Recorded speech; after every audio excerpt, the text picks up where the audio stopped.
Sir, I've got the damage report. Well, what does it say? They're dead. Who's dead? Sir, they're all dead. Hey guys, it's Tom Box. Welcome to MST.TV's damage report for January 2020's ban list. This one's a huge list. I didn't expect this many cards to get completely slaughtered, but I think a lot of these decks were overdue anyway, so about 1 to 2 years is about the lifespan of everyone's decks. And let's talk about the ban list before we jump into each of the decks in a bit more depth. Looking at the forbidden stuff, we got Orcus Harp Horror. Wow, that's a pretty big hit. Thunder Dragon Colossus, that's a boss monster. Ib Justicar, that's a pretty big deal in terms of combo starting. Tempest Magician for FTK. Outer Entity Azathoth because it doesn't let your opponent play. Mirage Stallion for the free summon and the easy bounce. Heavy Metaphors Electrobite for Pendulum so that they don't get a free search and draw. Brilliant Fusion, I don't know why that's there, and there's Sky Striker Engage. Did not anticipate this one. A lot of people thought that, hey, they'll just keep the deck alive. They just announced more support. Maybe this is one of those lists where they're going to tank everything just so that we get a completely fresh format for a little bit, and maybe they'll release 1 or 2 cards just to support some of the stuff that might be coming out. Continuing on to limited, the beating continues. Danger Nessie really affecting the consistency of dangers now, because if you summon out Nessie, you won't get that search anymore, so less consistency over there. Dino Wrestler Pankratops, something you overprinted and now you decide to like, yeah, I printed too much, I'm just gonna limit the card. Everyone has access to the card anyway, not a big deal, but it does affect your side deck. A lot of these cards do affect side deck. We have more attacks on Pendulums with Servant of Endymion. Now you can't just get out a free Jackal King to block out Nibiru if you kind of just get an awkward draw. Then we have True King of Disaster Lithosagem. That's a release. Interesting choice. I think we might see a bit more Dino players coming back. We also have Card of Demise, hitting off True Draco, Sky Striker, and True Draco. Draconic Diagram, more True Draco hit. That kind of affects the True King Lithosagem with the dinosaurs. I guess we won't be seeing too much True King dinosaurs into the Void because it gives you a draw. Pot of Avarice coming back. I see a lot of people that will likely play this, especially if you play a Monster Mashes deck, because you're not going to play Sekka's Light anymore, as Sekka's Light is now limited to 1. Pot of Avarice is clearly the better choice. Okay, and Red Reboot. Wow, you are truly just supporting back row decks. Is control deck really that bad? You have Sky Striker acting as control, but I guess now you want control to move forward. Continuing to semi-limited, more stuff came back than getting hit. Deep Sea Diva probably for the Deep Sea Archetype. Tour Guide, yay, maybe we'll get more BA. And with this in mind, remember that Mirage Stallion is still hit, so 2 level 3s does not mean that you get to start your entire Salamangreat engine. And Mind Control to 2, because Mind Control, honestly, really strong, can take your face downs, can take anything, breaks a lot of boards. So board breaking is going to be a little bit harder because they're hitting several cards. But one thing to note is Super Poly was not hit. In other words, Super Poly is going to be one of the big winner cards for sure. I thought for sure the Super Poly was going to like maybe go to 2 or something, but that was not the case. Moving on. Now we have Dark Arm Dragon going back to 3. If there's a combo that lets you dig out Dark Arm Dragon, this might become a problem, because if you have multiple Dark Arm, you can easily kill someone. It's a free +3 for you to pop 3 cards. Lady Debug is back with Mirage Stallion gone. I don't think that's too big of an issue. Morphing Jar number 2. Will we see Empty Jar make its return? And we have Damage Juggler and Tribe Infecting Virus, not too much. Kagari's back to 3, but you don't have Engage. It does make it so that you can recycle stuff in your graveyard, but it also makes it so that Engage is never going to be the card that you're going to be able to recycle. So you can only recycle what is visible. You might have to use more Foolish Burial Goods just to force it back into your hand. And you have to be very careful because Widow Anchor and your multi-roll, they're still limited down to 1. Then we have Book of Moon. This is an interesting choice. We have Phantom Knights, Rank of Magic coming back because Azathoth is gone. Maybe we'll see more uses with it. I don't know, but we still, Rusty's still gone. And then Solemn Warning to 3. So full Solemn Brigade. You have triple strike, triple judgment, and triple warning. This is like a big addition to back row decks. I feel like back row decks are going to be a huge thing. And Soul Drain, you're just like completely crippling the graveyard now. Putting Soul Drain to 3. Everyone gets their own version of Abyss Dweller. I think this is a very interesting list. Now let's just jump into the report, starting off with Sky Striker. Sky Strikers, wow, you are taking a huge beating. Unfortunately for anyone that just pulled an engage, yeah, this is no good for you guys. You're losing triple engage, but you get to add back 2 copies of Kagari. Hey, that's not too bad, guys. You got your best monster back to 3. The only cost is your ability to search out and pull ahead in the game. So in terms of playstyle shift, if you're going to be continuing to play Sky Strikers, what do you need to know? Well, Widow Anchor is going to be a very difficult resource to manage. You have to make sure it never really gets banished, and you need to be able to cycle it every single turn. I think you're still able to do that with Kagari, but that just means that your multi-roll is not as effective because you're never going to reset that card with multi-roll. You reset that card with multi-roll, you better win the game the next turn with the Shark Cannon. And speaking of Shark Cannon is going to be one of your main resources to dig monsters out from your opponent's side. Are you going to play Darkest Diablos back in your deck just so that you can have additional bodies to play with?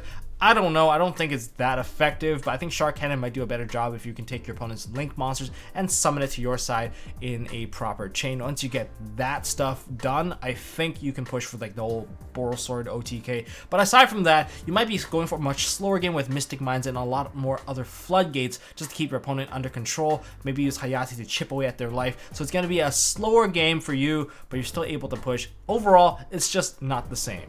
In terms of my final remarks, you're going to be missing the ability to pull ahead. Your ability to draw a card while searching the card you need is going to be a lot more difficult. Your main search cards are going to be coming through, say, the Shizuku and perhaps maybe the Excavation from your field spell. And I blame the guy that won at YCS London. You just resolved too many engages. You put it on the map and now it's gotten slashed. That's it. So yeah, with the lack of search, Widow Anchor, if it gets DD Crow, that is going to be a very tough grind game against your opponent. If your opponent is smart and they don't load up the graveyard for you to steal cards and they just wait out the floodgates, you have to threaten them with Hayate as much as you can. But overall, I rate this particular deck, Sky Strikers, slashed. They definitely dropped a tier below for sure now. And let's talk Thunder Dragons. Unlike Sky Striker lost their consistency. Thunder Dragons lost their end board. So in terms of deck damage, you lose 3 cards. Thunder Dragon Colossus ×3, triple kill. Each one of them took a headshot for sure. Playstyle shift, I don't know what kind of shift you have left. Your opening plays just lead nowhere. It feels like they're just going nowhere now. As an engine, you're still functional. You can still be an aggro deck. Your monsters aren't small and you're still able to spit out multiple monsters. You might play triple duo now because you can, and it's one of your more aggressive monsters. But overall, looking at it, even Thunder Dragon Titan is very difficult to summon. You have to use Thunder Dragon Fusion to get that, and you also want to use instant fusion for the Kaminari attack so that you can easily convert them into the Titan. If you don't convert into Titan, it's difficult. Previously, you can just go into Colossus into Titan, but where's your Thunder Dragon Fusion monster now? It's not there. You're missing 3 of them. So instant fusion automatically becomes added to the deck. If you want to continue playing Thunder Dragons, it's an aggro deck now. It does not control your opponent's ability to search. In other words, your end board has been crippled, and the significance of countering your searches makes it so that maybe your opponent can't negate your cards. Since Thunder Dragon Titan is still susceptible to getting negated by, say, an infinite permanence or something that can be searched. Like, I guess Widow Anchor is only at 1, so and there's no way to search it. They kind of took it out like that, but it also opens up the design space for other decks to search. If you look at a lot of the upcoming decks, a lot of them have search effects, and I don't know how they can bypass Thunder Dragon Colossus unless they can negate it first. And it seems like that gating of anti-search is now out of the way. And well, one of the more difficult things, of course, is very difficult to summon out 2 Titans to do the Gustav Max play, so that's gonna be a thing. But for my final remarks, looking at this deck, it lost its search suppression. That was one of the biggest thing. And since you can't really put 2 level 8s on board anymore without committing perhaps a different deck in there, it's gonna be hard to make a Dingirzu. Dingirzu is just not an easy option if you're gonna be playing a pure option. So yeah, double Titan's hard. Duo's still a thing. There's too many search cards coming out, and besides, this also makes it so that Nemesis Corridor isn't as busted. Nemesis Corridor was going to be a 1-card Titan, or not, 1-card Colossus rather. That's not going to be a thing, but never mind. Like, Nemesis Corridor is still a very powerful card for anyone playing Allure of Darkness and the cards alike. As an engine, still functional. So I'm going to rate this deck as salvageable.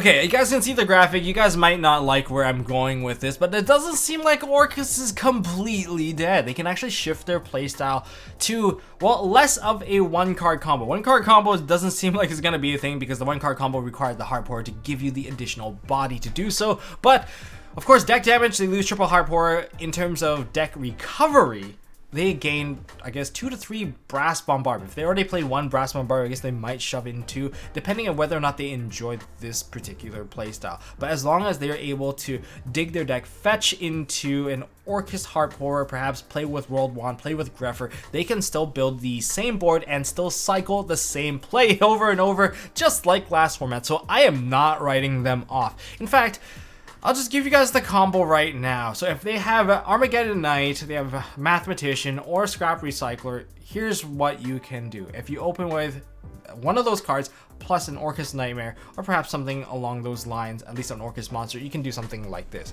Summon an Armageddon Knight, dump the Brass Bombard into the graveyard, banish the Brass Bombard, and summon out your Orcus Nightmare. And with the 2 monsters, link into Galatea. Using Galatea's effect, you can shuffle back in that Brass Bombard, setting up your Babel, and then activate the Babel, which is cool. Now, from here, all you have is the Galatea and the Nightmare. And so in the Nightmare in the graveyard, you banish the Nightmare in the graveyard to get out your World Wand. World Wand revives your Orcus Nightmare. And okay, so you have Nightmare and a Galatea on the field. Feel free to go ahead and convert that Galatea into a Dingirzu. Dingirzu can reattach that same World Wand which you just banished to summon out the Nightmare. You have the field spell and you have a Nightmare and you have, well, your 2 monsters that are not Link monsters. You can go ahead and take those 2 monsters and go into an IP Masquerena, setting up Babel and IP Masquerena all in the same turn. And if you're wondering where's the symbol skeleton, well, on your opponent's turn, feel free to send a skeleton into the graveyard with that Orcus Nightmare you just put back in the graveyard, setting yourself up with a Dingirzu and also a Nightmare Unicorn play. And this all it cost was 2 monsters, and you still have a World Wand in the graveyard to recycle your monster again. Seems like that's the combo that you can go for, and it doesn't seem very different from what we have so far. But in terms of my final remarks, the deck is a lot more susceptible to hand traps. If you play hand traps now, especially on the opening play, it's pretty painful. And now they have to play Brass Bombard because they just lack the names of Orcus to play. And Brass Bombard gives you a free summon, and you can perhaps use that same monster as in the graveyard to give you an additional plus. Of course, you should try to pair this with another engine. I feel like the consistency level might be a bit lacking. You have 3 to 5 normal summons, but you also need to open with another card in your hand. So you still have a lot of orchestrated return that you can put stuff into the graveyard. That's actually still pretty neat, and being able to draw 2 cards, you still play Allure of Darkness as long as you have the World Wands to kind of manage it. If there's some way to fetch out World Wand and be able to ditch into the graveyard, like stuff like Greffer, that'd be very nice, but I think you need to pair it with another summon engine. Orcus probably wants stuff in their hand. Of course, the consistency is overall hit because 1 card combo is just really good. And you can probably wait for the Mech Knight Orcus Girzu to come out and replace the functionality of Heart Pourer, giving you that extra body anyway. And you can play the Mech Knight engine to get a lot of free summons, leading you into that place. So that is where it is. In terms of what I rate this deck right now, it is a sleeper deck. Can we just not talk about this one? This one hurts my feelings. Okay, we'll talk about it anyway. Deck damage, save for Thunder Dragon, save for Guard Dragon, has taken a massive hit. I'm talking about every single hit in the extra deck and the repercussions that come with it. And I even completely forgot to put in the graphic here, Sekka's Light. We're not going to be playing Sekka's Light anymore. It's just not worth it anymore. We got to play Pot of Avarice instead just so that we can play better. But in terms of deck damage, there's a lot of deck damage. Well, the 2 Sekka's Light for sure. Make it 3 because we're cutting that entirely out. Extra deck, we're losing Thunder Dragon, Colossus. We're losing Ib World Chalice Justiciar. So that also leads to the cutting of Draconet. That's cutting out, I guess, that tiny dragon. Maybe not. Maybe it's still useful for spinning out 2 monsters onto the field. That is still useful in my opinion. I might keep it in just for that sake. We're also cutting out World Legacy Guard Dragon, World Chalice Guard Dragon, because there's no point having that World Chalice Guard Dragon in there anymore. Endangered Nessie also got limited, so we have to take another copy of it out. In terms of recovery, these are some of the options I've been considering. I've been giving this one a lot of thought because I love this deck. So Spiral Galactic Dragon or Galactic Spiral Dragon can change all your stuff to level 8, giving you the option for a rank 8 engine in your extra deck. Jiglubian is also looking very good in Master Rule 5, Master Rule 2020. Yeah, so you can actually play a nice engine there. In fact, I had a combo where with Rockets, you can spit out about 5 negates, maintain 4 cards in hand. Now I can only maintain 2 cards in hand while doing this combo because we lost a World Chalice Justice Star, which is a little unfortunate, and it does involve Needle Fiber. There's also Triple Dark Arm. I've been thinking about this one. I don't know how to play this one properly. If you see for it to throw Destrudo into the graveyard, you can add it to your hand, or throw Tempest into the graveyard. I think you can still add it to your hand. So that is kind of interesting to me. I'll consider it a little bit more, especially with Tempest being able to manipulate the darks or the dragons in your graveyard. So that might be easier to control, and you can perhaps even play Big Eye because you got enough level 7s. And Synchro 8 engine is also an option if you decide to put in Rockets. So playstyle shift, they're not going to really change all too much. You can consider merging them with Rocket Engine just for a little bit of speed. Definitely a lot weaker to Nibiru because Draconet was your 1-card trade for Nibiru. And even when they trade, it's a bad trade. The entire line of play, there's no good timing for that Nibiru, and it always leads to an Appaloosa. So Nibiru, you're getting some value right now, guaranteed. As for Pot of Avarice, really good addition. You can recycle a lot of your extra deck monsters that you used to cycle out most of these plays. A new engine pairing is probably needed. You can also consider using the Crusadia engine. It worked very well previously. I don't think it's going to fall behind just yet. But the opening play still should go into an Appaloosa at some point. And if you're really, really lucky right now, from what I've seen, you can still go into an Appaloosa with 2 negates, Hope Harbinger, Borlode Savage, and Dingirzu. But if you put the Dingirzu out, just keep in mind you're susceptible to Super Poly, which is still at 3. But playstyle change, not too much. You do lose Thunder Dragon Colossus, but I don't really use the Search Suppression as much because I always go into Hope Harbinger, and you can still cycle Thunder Dragon Duel as your level 8, so I don't think it's too bad. I even consider using the Battery Man engine, Battery Man Solar, so that pairing with Luna, I can get 4 monsters with 2 cards. I feel like most 1-card engines are now split into 2-card engines. That's what I feel about this deck right now. You have the option right now. As being a dragon deck, that's your advantage. And Seaford, well, hopefully there's some sort of recovery. But for now, I rate this deck very, very scrappy. It took a huge beating, and I feel like it's still very much playable. Definitely losing a lot of consistency. And the Nibiru thing is really not just over my head. I feel like it is a very, very big threat. But if you manage to top with this deck and you find a new combo to set things up, let me know. I am very interested in meeting you and becoming your new best friend. And Pendulum Magicians, I'm not gonna go into detail for Salamangreat. You guys can leave it down in the comments section, but I'll still talk about it briefly, just like True Draco, I'll talk about that one briefly as well. Okay, for Pendulum Magicians, deck damage, you lost your god.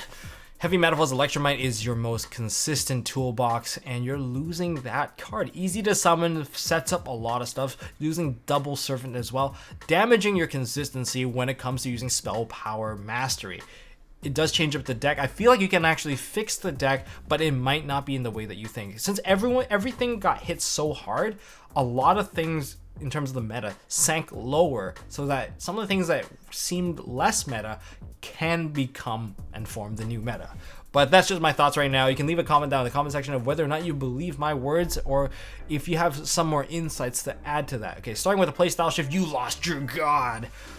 Your most consistent toolbox piece is gone. No free search, draw, and add. So in other words, you're gonna have to depend on cards like Duelist Alliance and Pendulum Call to fetch out your big monster. What's your big boy? Harmonizing Magician, that's the one. Yeah, to fetch that out, you're gonna need that, and you're less likely to maintain your hand, because if you want to pendulum summon from your extra deck, you're gonna have to waste 2 monsters to go into a monster that you might not even believe in. So you're gonna have to try some way to maintain that advantage. I guess it's somewhat free to some degree, but you're also more susceptible to hand traps now once you get hit by something. Like Electromite was like that one card that you had to hit and everything else we just kind of left alone. Not anymore. Nowadays, if you get hit by a hand trap, you can, well, we're not throwing out Electromite anymore, so we're gonna hit the second most useful card, and that is going to hurt a lot.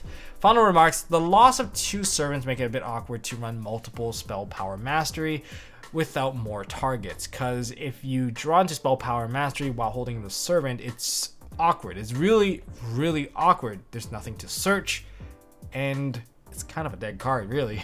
It's not that great. And so if you have more targets, which means you could probably run another Endymion card in there, and this deck might shift towards, again, playing more Endymion cards, and I think it's okay. I think the Mighty Master of Magic isn't a bad card on its own anyway. It's a very powerful suppression card. If you're able to kind of lock people out, you can still perhaps set up those suppression bars out. A lot of people can't really solve at this very moment, since Sky Strikers are going to suffer, Thunder Dragons are suffering as well, so you don't have to deal with Colossus, so your search effects are much more likely to go through now. And no one's really suppressing your search aside from an Ash Blossom Joy Spring, which you can easily counter with a Call by the Grave. So this might shift the deck in that direction, but you know what? Shoutouts to Triff. You need to save this deck. You have to. You're the Pen God. Don't become the Mad God, man. I believe in you. And we're going to the last little bit here. Recognized decks, the winners and losers. Let's talk about all of this. So starting with the most recognized of, I think Heroes, of course, being the most combo-oriented deck that survived this entire ban list. Still susceptible to Nibiru, but they gain more support with Magical Heroes. They are at full power.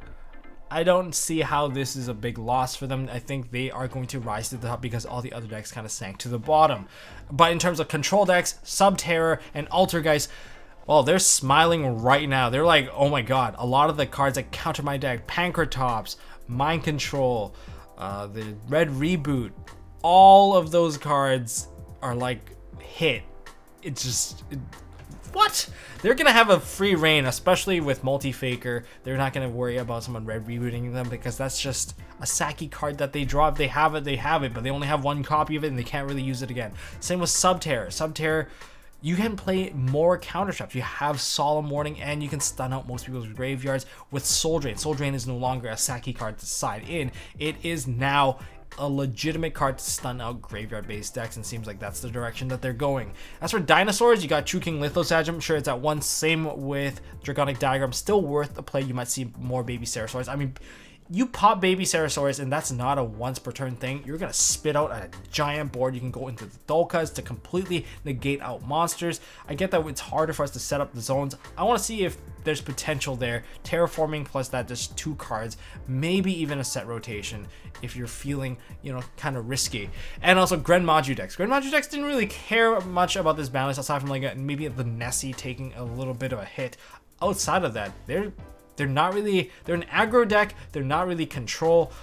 It's very interesting to see them stick around, and that's probably another really big win. Gizmek didn't get touched either, so Grand Maju decks, I think you are going to rise to the top as well. In terms of potential engines, yes, the big 5 all take an L. Thunder Dragon, of course, you don't have a real true end board, it's a loss, but you still have the engine available, so I think that's still splashable. Sky Strikers, you lost Engage. I think that was the biggest pain point. Even OCG didn't touch Engage. Even if you limit the Engage, it's still very much playable. They semi-limited it before, and it's still alive. They're still able to play it, they're able to cycle it, and they are able to toolbox out their deck.